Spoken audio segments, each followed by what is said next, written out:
Good morning, everybody, and welcome to the Dot Loop Hour. Today, we are talking about the buyer's loop, a very important loop because most new agents, that's where they start out, is with buyers. As well as this is the loop that you are developing the buyer's contract or the purchase and sales agreement, which is a detailed 14-page agreement. There are a lot of little details working with the buyer, so we want to make sure and get them all set. So the first thing I'm going to do is share my screen and get the Dot Loop website up here. Great. Can we all see that? Everybody give me a yes. Yes. At least one person. Yes. Yeah. Thank you. Yes. Yeah. All righty. Here is our standard screen. This is the screen that you would be looking at when you're opening up your Dot Loop in order to put on a contract or a buyer or a seller, etc. So this is mine. I don't have the admin version pulled up, so you can see. You can have it look like this, or this little dot here changes your view of it. You can have it in a list view. You could have it in a compact view. I prefer to have the grid view.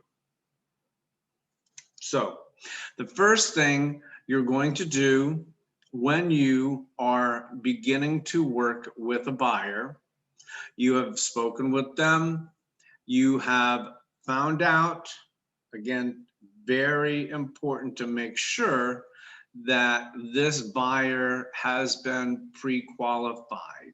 You have asked them if they've seen a lender, and hopefully you have some type of documentation for that. Because there are often people that they want to go looking, but they haven't done any of the homework. And in this current climate of real estate, if they see a house they want, they need to act fast. Fast meaning because if it comes on the market and they see it and they like it, there's probably a half a dozen other buyers out that are doing the same thing. And if it takes a day or two or three to get a pre-qualification, then they just may lose out on a chance to make an offer, and when they go to best and final offers. Although it is important to remember, anytime your buyer wishes to submit an offer in writing, you need to submit that. No matter where that property is, if it's active, if it's an attorney review, if it's under contract, all written offers must be submitted to the seller for review. So if they want to submit it, get in touch with the agent and submit it.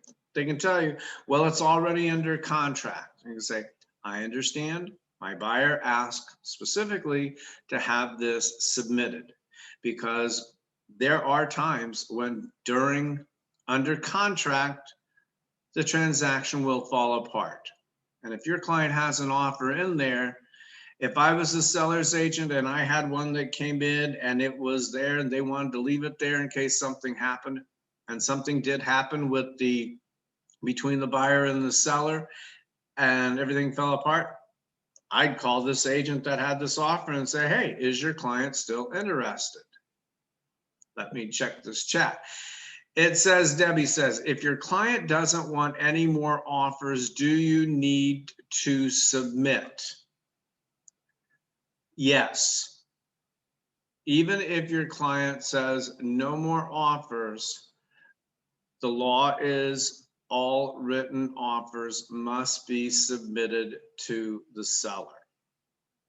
They can say it, and you can tell your client that this is what, and they have put it in writing. If they're going to say no more offers, please make sure that they put it in writing.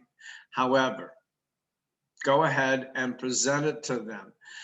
They may be saying no more offers because they don't want to bother with it. They're happy with what they have. But if they have something that's full price, maybe a few dollars over and no contingencies, but it's, 10% down, they may get a full price cash offer, no contingencies, and $20,000 over list. Now, why would you want to keep that from your seller if that's going to be beneficial to them? We always make sure and protect our clients.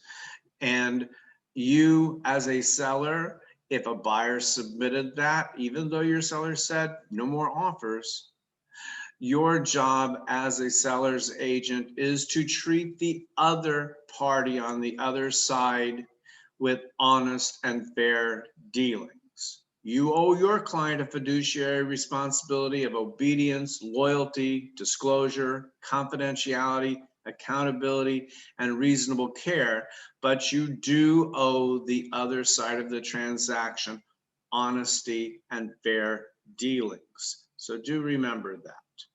So you have your buyer. You've had a discussion with them.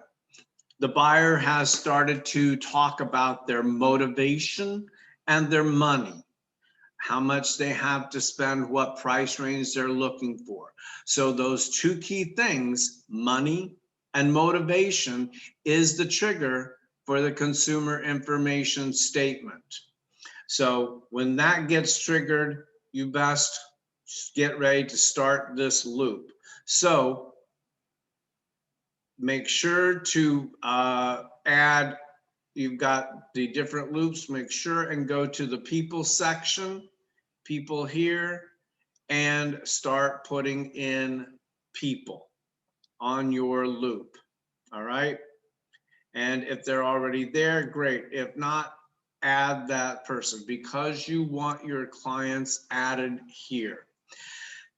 The important thing about putting them in this point, because if you put together a loop for a property and their names are on that loop, not in this section, if your buyers don't get that purchase that they wanted so badly, then you need to archive that loop. Now you establish a new loop for them. In establishing the new loop, if you did not put your clients in this people section, you will have to add all their information again, their email address, their phone numbers, their home address, it's that everything. You'll have to add that all over again. If you've put it in here, it's transferable to any loop you create. Okay, so just remember, first thing, put the people's name under the people tab. Then you can begin the loop. All right, so let's go to our loops. We want to begin a loop for our buyers because they have expressed an interest. We have done the interview with them, the buyer's assessment. FYI, if you don't have a buyer's assessment form, please reach out to me. I can send that to you. So we're going to, first thing, we're going to add a loop. And we don't know what property they want to buy. Don't wait until the last minute until they actually decide on a property to put it in.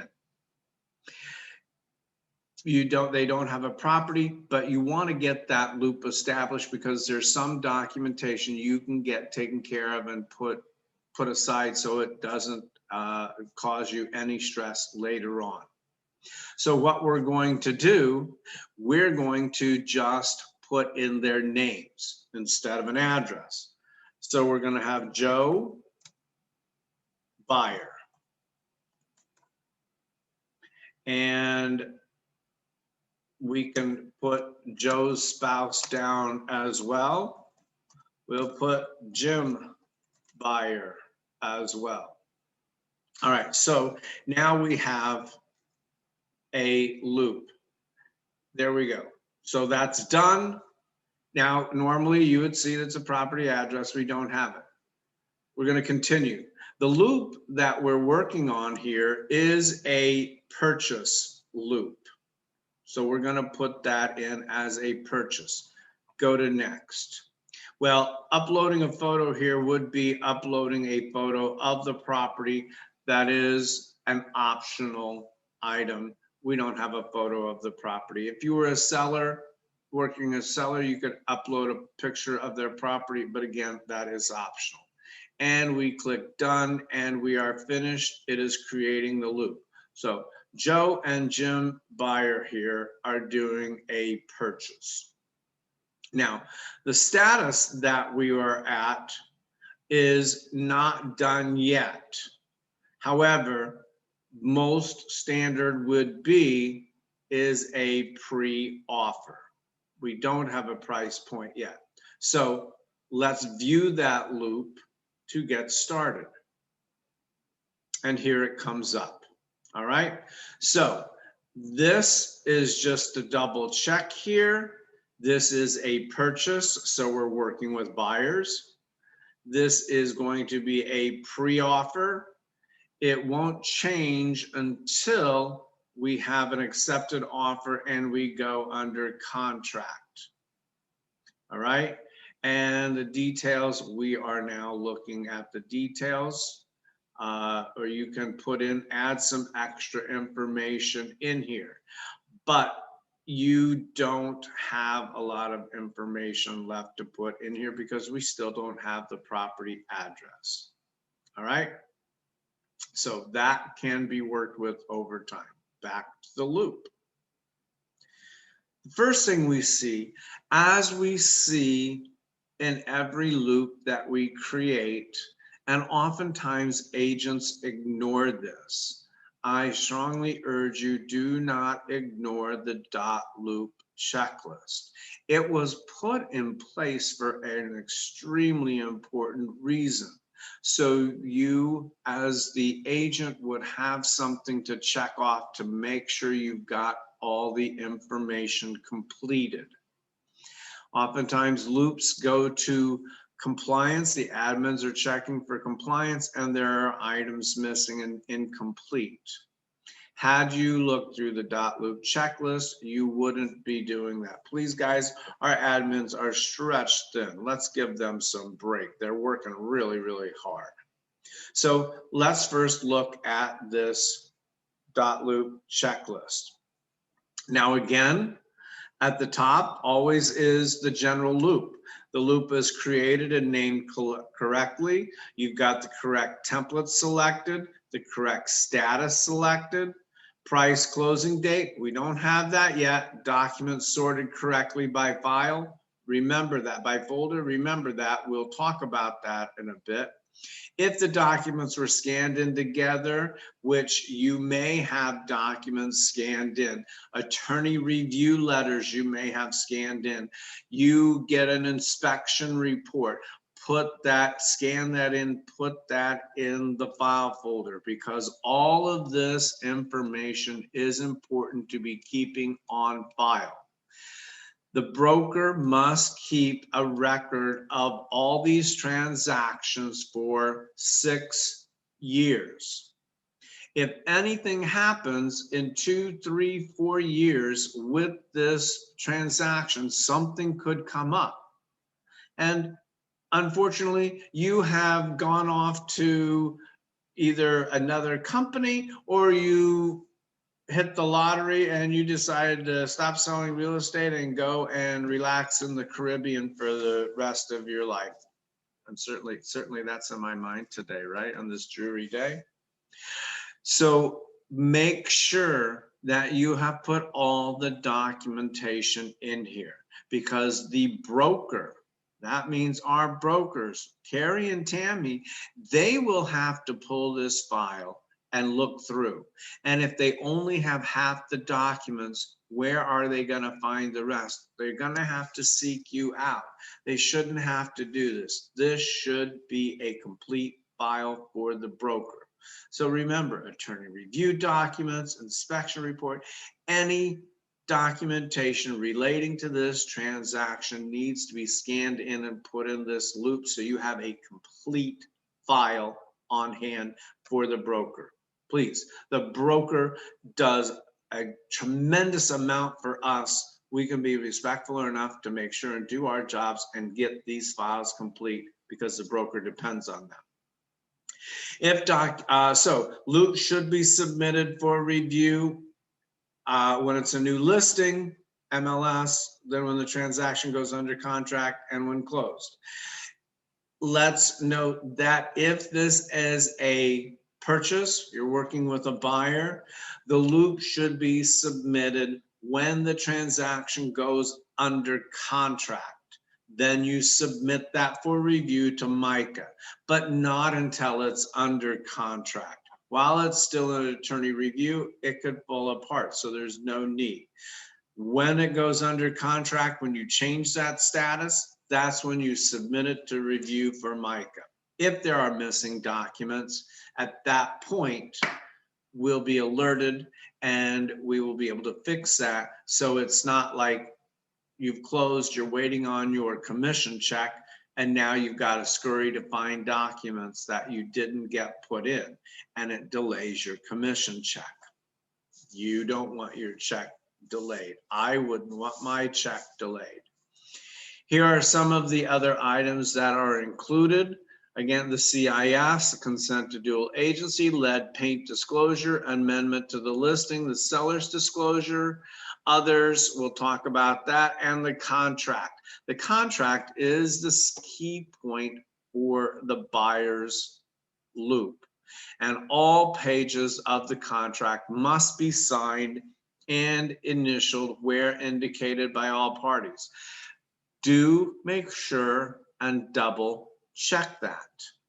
Oftentimes, the contract will get to MICA. He will be reviewing it and he will find one page wasn't initialed. And now you will have to go back to your clients like, oh, you forgot to initial one page. So make sure as you're reviewing it, check every page to make sure every page is initialed. For further clarification, there is a sample executed document in the .loop templates. If there's an issue with that, please reach out to myself or the admins. We will help you with that. An additional note here with the contracts, if there is an addendum on page 13, which we'll look at, if it's checked off, that has to be completed and signed by all parties as well. Oftentimes people are checking off addendums in page 13, but they're not including them. So we will talk about that, all right? So the .loop checklist is a very key important part. So the first thing we're going to go to and talk about here is the informed consent, consumer information statement. This is key no matter what you're doing. When you begin to speak about money and motivation, you must express very clearly to your client what your motive representation is going to be. So in this situation, we're going to put down the buyer. Now, guess what? I'm here and I didn't put Joe Buyer and Jim Buyer in my People's tab. I should have done that as I was talking, but I did not. So now I get here and they're not there. So the next, I can go back to People. Today, I'm going to go to the bottom and I'm going to add them. So I'm going to add Joe Buyer And Joe Buyer is joe.buyer@hotmail.com. And Joe's role is, find it here, where is the buyer? Am I missing it? Buyer's agent, buyer, there, right on it, buyer. All right. Now, we can put Joe's information here, 123 Main Street, and he lives in Hoboken. All right. And cell number, you can put in cell number if you choose. The only thing we caution about putting in phone numbers is this company, Dotloop, is owned by Zillow. So Zillow does have the freedom to go in and look and utilize any of the phone numbers that are on their system. That is in all the fine print.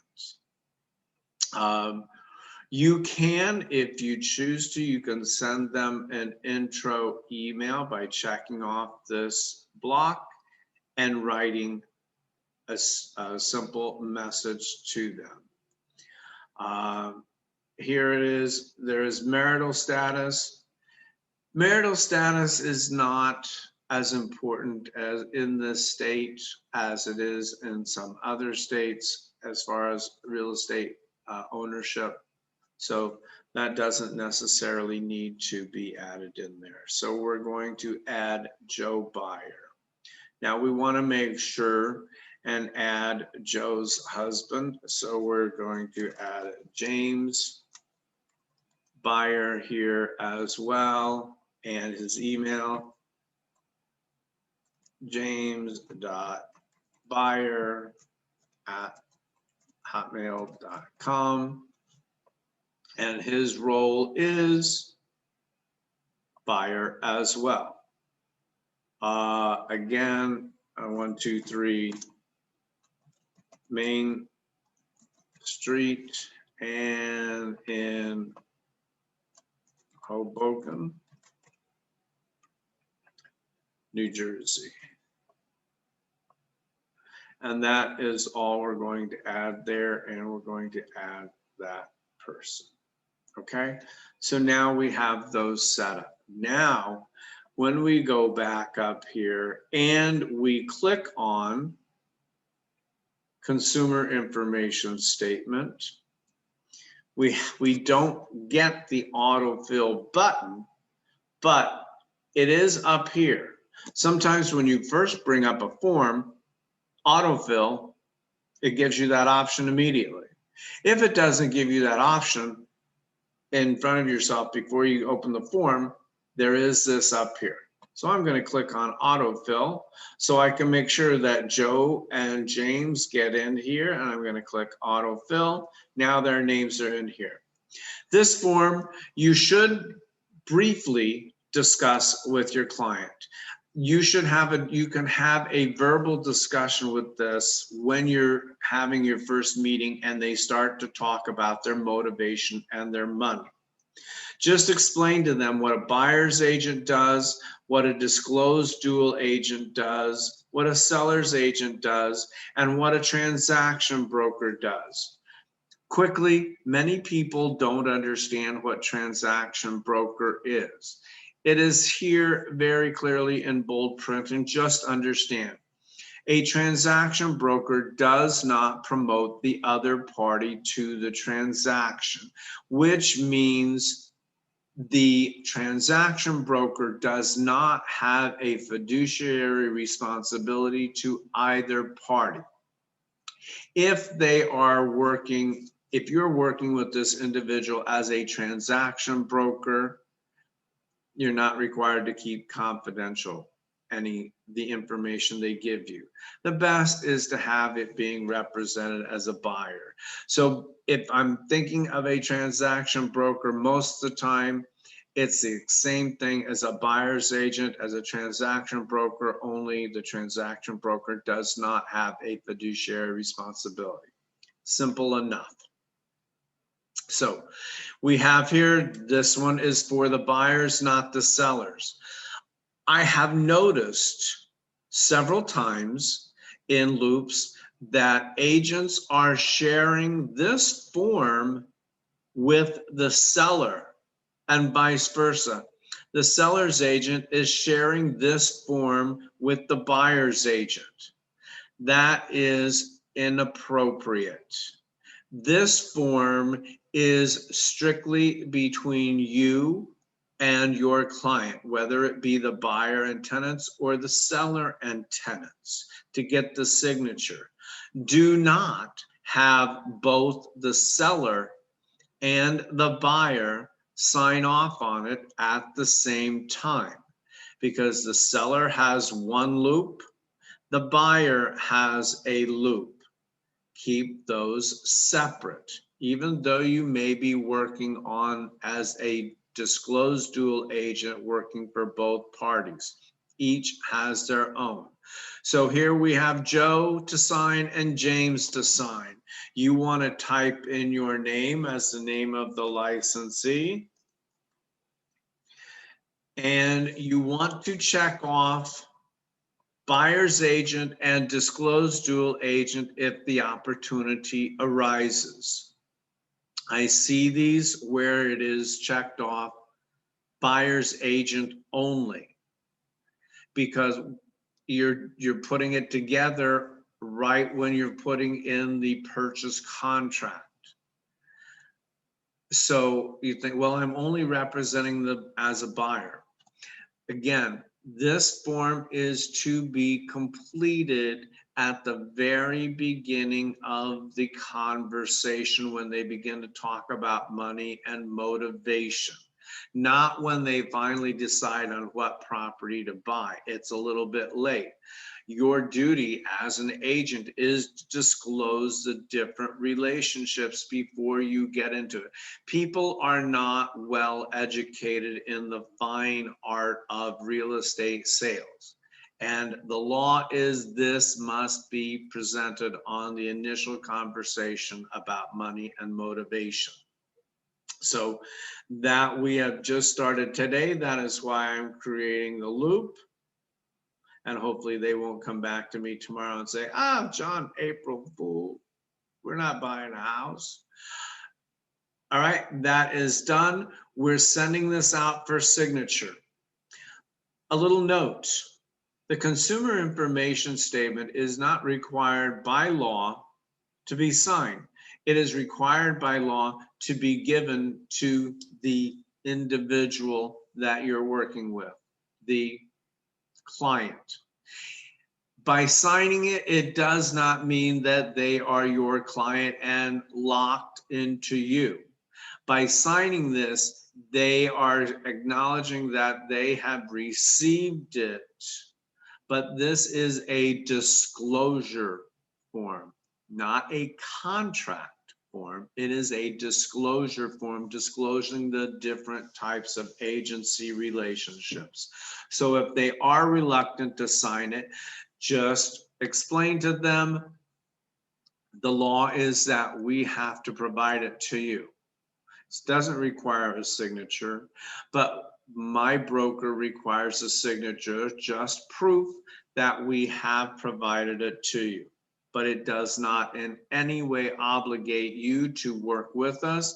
If after one session showing homes, you're not happy with us, you're free to go on to another agent. This form is not going to hold you to us, not bind you to us. It is strictly a disclosure form. All right, so we have completed that. Great. Let's go up here and let's save that document. Now we're going to go out of that.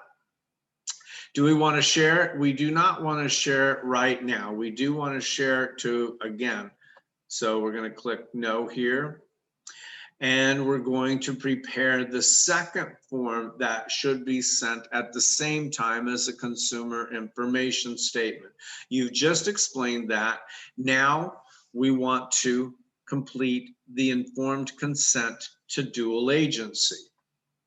Let's open that up and check it out. Here we have autofill. We have Joe buyer. We have Jim buyer. And who is the buying agent? Yo, that's me. I'm going to put my name in there and click autofill. Now we have the informed consent to dual agency, and notice underneath it says buyer, because there is a specific one for seller as well. It is a same form but different language in it, talking about the buyers. You notice in the first it talks about a buyer's agent, the other one would talk about the seller. This form is extremely important because it is telling them that you have given them complete information about what a dual agent is. What is a dual agent? A dual agent is an agent that works both, works for the buyer and for the seller, and they are working underneath the same broker. If I am representing the buyer and I show Debbie Effenberger's listing, she is representing the seller. Because we work for the broker, the same broker, we are now dual agents, and we are bound by this informed consent to dual agency. Key two words here, informed consent. That means we must get a signature to be allowed to be dual agents. Because as a dual agent, we are not allowed to participate in negotiation, meaning giving our clients advice. Because if I'm representing the buyers and Debbie is representing the sellers, both of those clients are under the same broker. The broker owns, for lack of a better word, owns all the clients. So if I'm giving my client information on how to negotiate, as looking from the broker's standpoint of view, the broker is favoring one client over another, and that is not allowed. One client cannot be favored over another in a dual agency system. Make sure, as an agent, you read this form and understand it. You don't need to read it to them, but you need to explain it to them so they understand clearly. I have never had an issue with a customer, with a client telling me, no, I don't want you to be a dual agent. I've explained it, and the key element is I cannot help you negotiate. And in that situation, my client says, that's okay. I can do my own negotiation anyway. I would rather do that. And when you look at the National Association for Statistics, that is in the single digits of percentage of what a client expects from their agent as to helping them negotiate. I would think it would be higher, but it is very low. They expect a lot more from an agent than negotiations. So read through it, go down here. Your name comes in here, Joe, and James's name comes in here. Always make sure and date it for today. And click here. Again, it is April 1st. While you have it here, just go ahead and sign it. And I am got to change that signature. I don't know how that got into my signature, but all righty, we're gonna just, I'm not gonna do that. But you should have your signature there, sign now, and put your name on it. Okay? And then we're going to save it. And as we go to close out, share document, not yet. No. Now, one last form that we want to get taken care of and sent off to them prior to. And this is an addendum regarding coronavirus. Again, autofill, let's get our people's names put in there. And this form is extremely important because even though there is a light at the end of the tunnel, and hopefully soon we will go back to a relatively normal generation, not all mask up, not hand sanitizers and everything, and we can be a little bit freer. We can stop social distancing, but it is still out there. There still are issues. So we want to make sure that we put in place this form, because this form will allow the buyer and the seller, everybody should get the same option here, allow them to postpone the closing up to.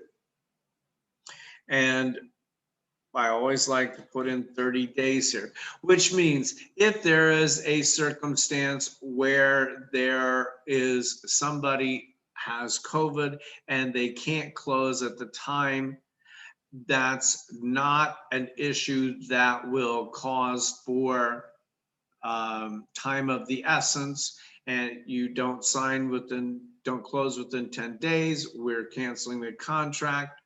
We're putting this addendum in so that that is avoided, because coronavirus illness can take that time of the essence period away, basically gives them 30 days.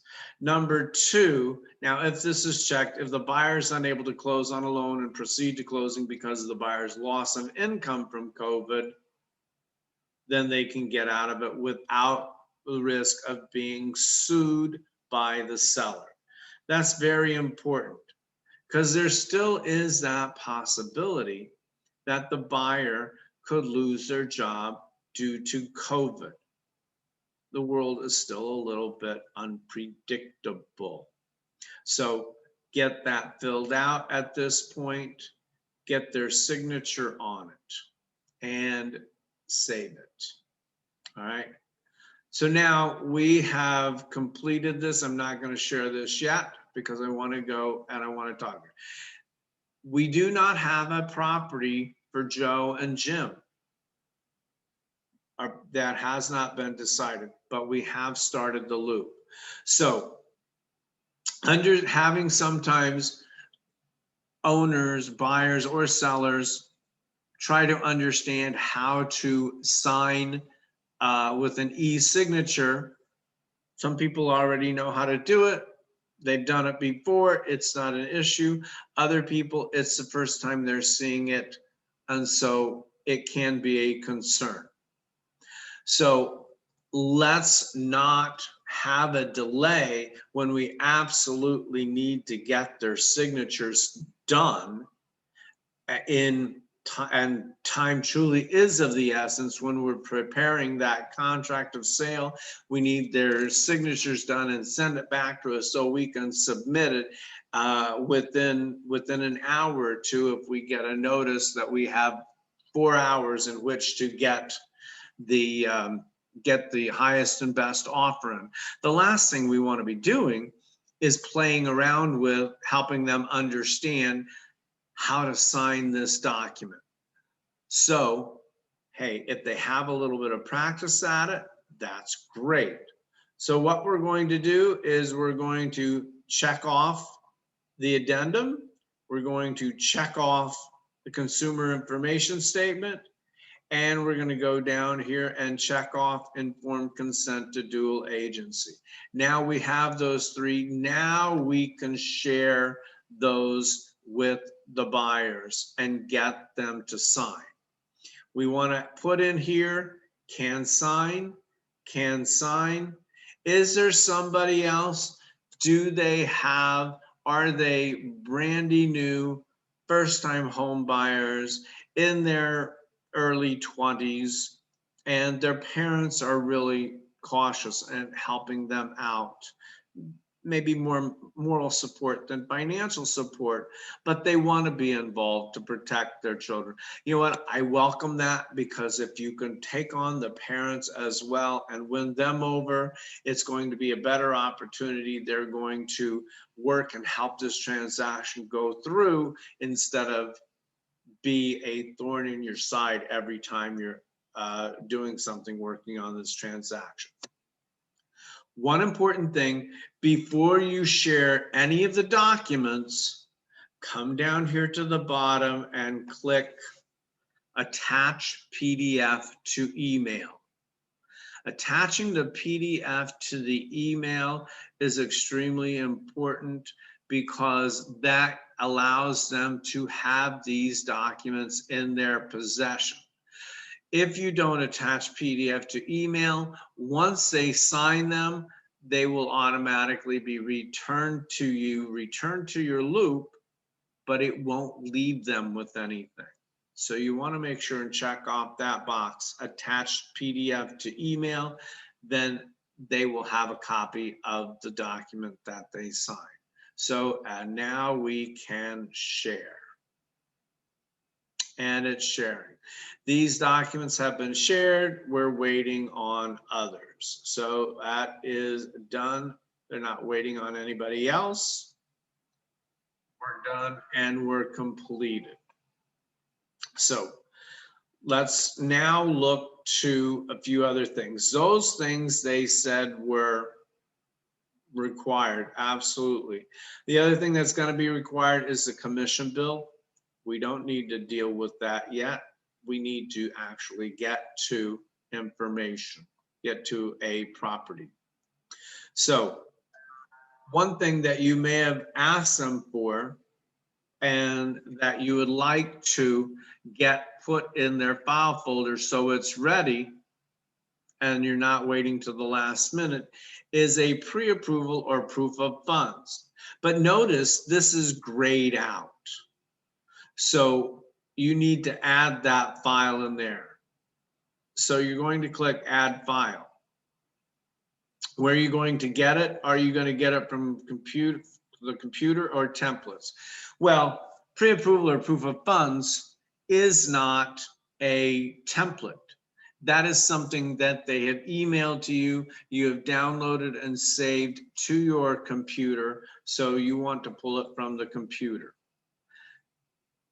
Pulls up, you can click on the documents, you can go to your file, say you have them online, you have that, and you click on it, and thus it is loaded in. Let's see, let me,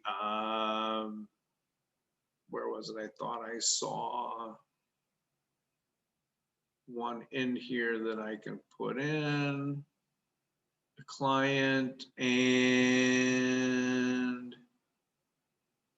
their pre-approval pre-qual there, and now that is loaded in. Great, no need to share it, it's just there. We have a question, hold on please. Question is from Debbie. What happens if you download something that was incomplete into the wrong file? Very simply, thanks for asking, Debbie. This proof of funds, now this proof of funds, oops, I made a mistake because this is Logan's. This isn't Jim or Joe's. Oops, I should not have loaded it there. So I'm going to go over here to these three dots. I'm going to click on these three dots, and here brings up some items. And I'm going to go down here and I'm going to click on archive. That is going to remove it. Now, archive thinks, well, I want it deleted. I don't want it archived.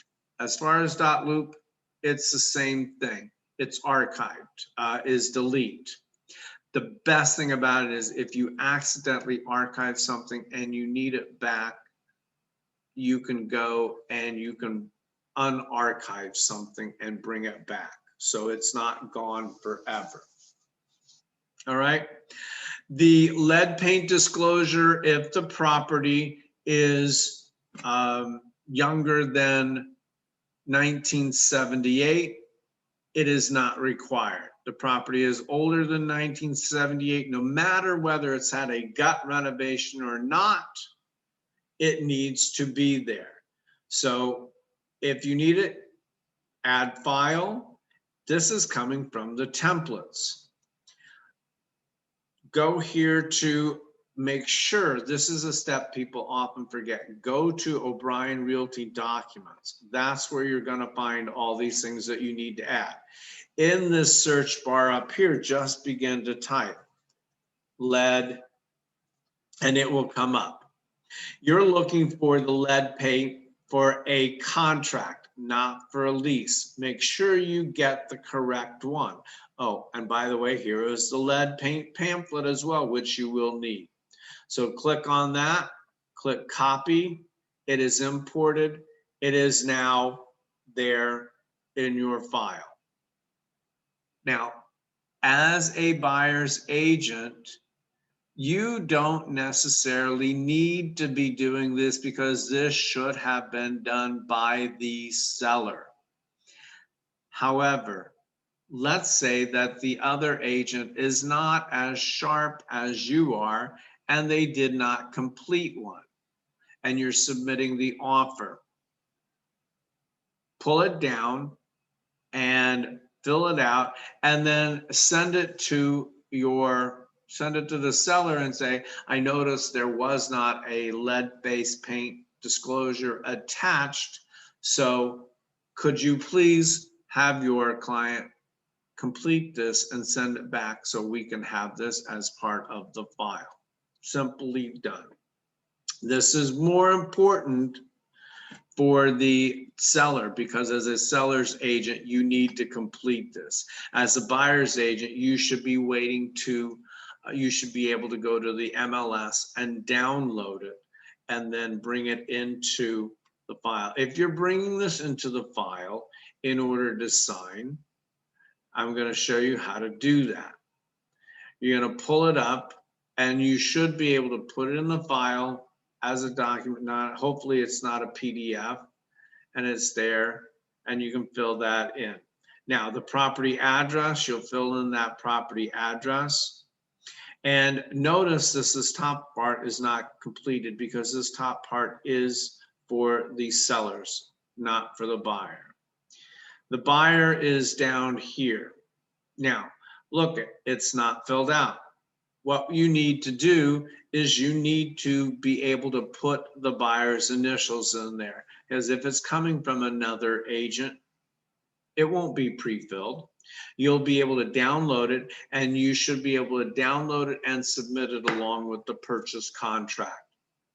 So once I get that, I click on that square and I go up here and I assign it to James, and I click on the next one and I assign that one to Joe because they both need to initial it. And I'm going to do that for each one, for James and for Joe. Must have done that.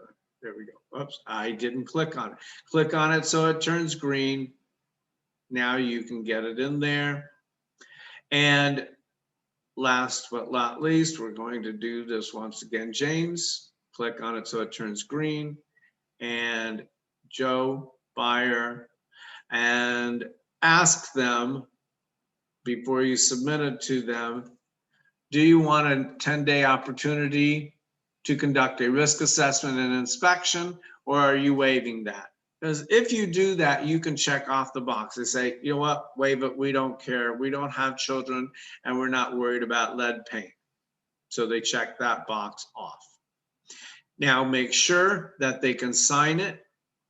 So again, click the box so it turns green. Assign it to James. Click the box so it turns green. You go over here, assign it to Joe. And your signature goes in there and you are set, ready to go. And submit that to them, share that with them. Save changes, yes. Share it with them, yes. And send it out to James and Joe. And if you did not check that box, then you can go over here, because right now it says they can sign only. But if you didn't check that box and they need to check that box, then you're going to check can fill and sign. And on the other one, can fill and sign, because then that allows them to go in and check that box. Go down here. Is there a message? Please make sure to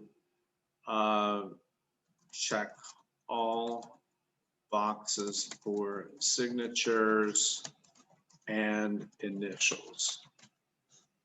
That's all it is. Again, don't forget, attach a PDF and share. You're done. Now you're back to here. There's a few other things that may come into play here. Again, if they've got that, you'll want to add the file. Again, the lead paint pamphlet. You get it from the templates. O'Brien Realty Docs. Search here, lead and lead pamphlet. Click the radio button here, copy, and it comes in. Most important thing, it's there, and you don't have to do anything with it, but you want to absolutely make sure you share it with them. Prepare your document. What do we need to prepare? There's really nothing to prepare. We just go through, but this is a very detailed document for them, so they have it to review. Some people will read it, some people will not read it. It's quite all right. The most important thing is that because they signed that lead paint disclosure document, they do need a copy of that. So you do need to share that with them. Skip, and you are sharing, and you're done. They don't have to send it back.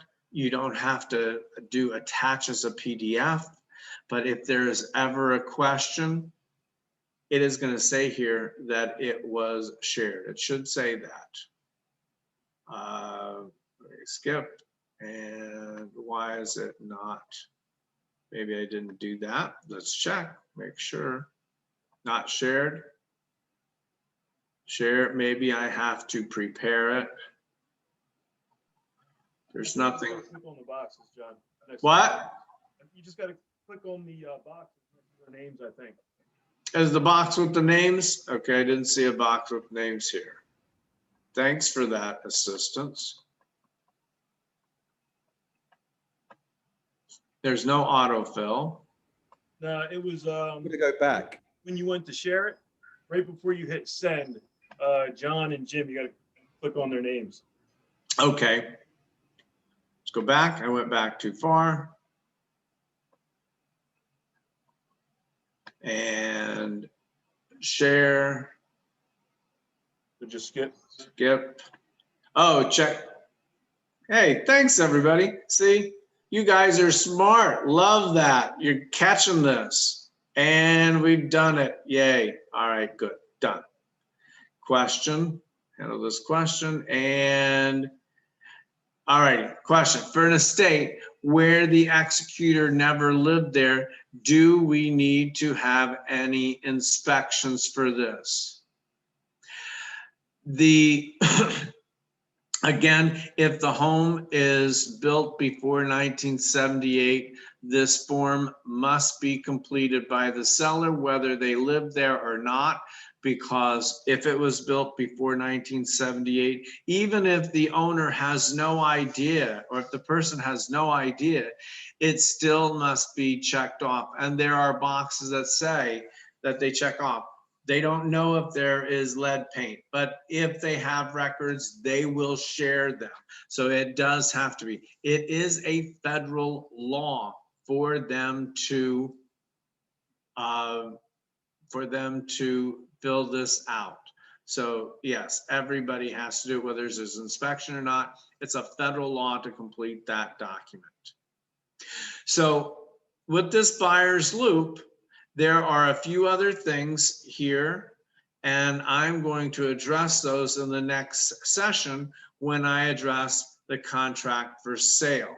The contract for sale, I'm going to go ahead, and we don't have any property, so we don't, next time, we will make sure, and they will have found a property by then, and we will start working on that purchase contract.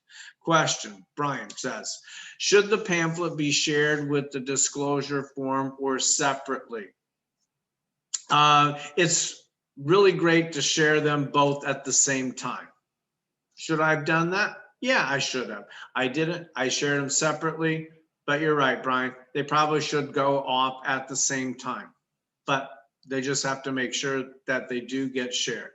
I was just a little bit slow on it, getting to each one. Thank you, Brian, for that. I appreciate it. Are there any other questions before we conclude this session of the buyer's loop?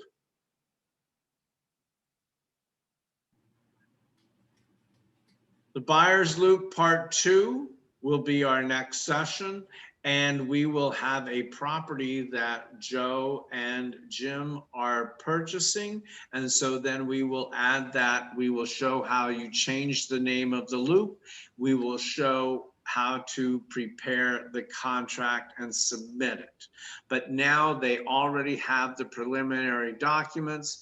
They have signed and initialed them. They have sent them back. If there have been any glitches with them not quite understanding where it comes to, if they didn't get it in the email, you've got emails, you've gotten all that straightened out up front. So now when the very important thing to get that contract done and signed to them, it'll be able to be completed, sent out, sent back, and no glitches, hopefully. Question from Debbie, can I make an announcement about the Fulfill collection? Yes, Debbie, in just one moment. Everybody, that concludes this portion. I am going to stop recording here. I look forward to seeing you all next week. Hold on for an announcement. Hi, I just want